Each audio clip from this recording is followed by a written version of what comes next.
ಭವ್ಯ ಭಾರತದ ದಿವ್ಯ ಆಲಯ, ಕೋಟಿ ಕೋಟಿ ಭಕ್ತರ ಪಾಲಿನ ಕರುಣಾಲಯ, ಕಲಿಯುಗ ಕಾಮಧೇನು ಕಲ್ಪವೃಕ್ಷ, ಗುರುರಾಯರು ನೆಲೆಸಿದ ಶುಭದಾಲಯ, ಇದು ಮಂತ್ರಾಲಯ.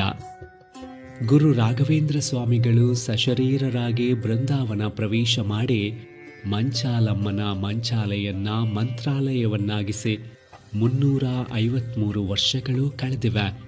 ರಾಯರ 354ನೇ ಆರಾಧನಾ ಮಹೋತ್ಸವಕ್ಕೆ ಮಂತ್ರಾಲಯ ಮಂದಿರ ಸದ್ಭಕ್ತರನ್ನ ಕೈಬೀಸಿ ಕರೆಯುತ್ತಿದೆ. ಆಗಸ್ಟ್ 8ರಿಂದ 14ರವರೆಗೆ ನಡೆಯುವ ಆರಾಧನಾ ಮಹೋತ್ಸವದಲ್ಲಿ ಆಗಸ್ಟ್ 10ರಂದು ಪೂರ್ವಾರಾಧನಾ, ಆಗಸ್ಟ್ 11ರಂದು ಮಧ್ಯಾರಾಧನಾ, ಆಗಸ್ಟ್ 12ರಂದು ಉತ್ತರಾರಾಧನಾ ನಡೆಯಲಿದೆ. ಪ್ರತಿದಿನವೂ ರಾಷ್ಟ್ರ ಪ್ರಸಿದ್ಧ ಕಲಾವಿದರಿಂದ ಸಂಗೀತ, ನೃತ್ಯ, ಪ್ರವಚನದಂತಹ ಸಾಂಸ್ಕೃತಿಕ ವೈವಿಧ್ಯಗಳು ಜರುಗಲಿವೆ.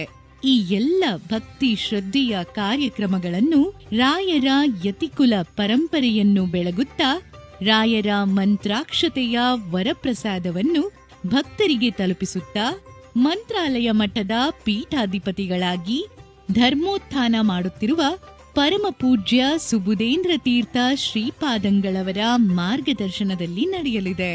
ಆರಾಧನಾ ಮಹೋತ್ಸವಕ್ಕೆ ಮಂತ್ರಾಲಯ ಮಠದ ಪರವಾಗಿ ಸರ್ವರಿಗೂ ಆದರದ ಸ್ವಾಗತ. ಶ್ರದ್ಧೆ ಭಕ್ತಿಯಿಂದ ಮಂತ್ರಾಲಯಕ್ಕೆ ಬನ್ನಿ, ಅಲ್ಲಿ ನಮ್ಮೆಲ್ಲರ ರಾಯರಿದ್ದಾರೆ.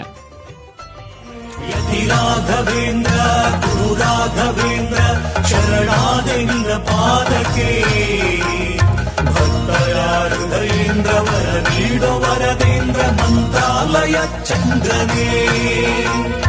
ಯತಿ ರಾಘವೇಂದ್ರ ಗುರು ರಾಘವೇಂದ್ರ ಶರಣಾದೆ ನಿನ್ನ ಪಾದಕ್ಕೆ, ಭಕ್ತರ ಹೃದಯೇಂದ್ರ ವರ ನೀಡೋ ವರದೇಂದ್ರ ಮಂತ್ರಾಲಯ ಚಂದ್ರನೇ.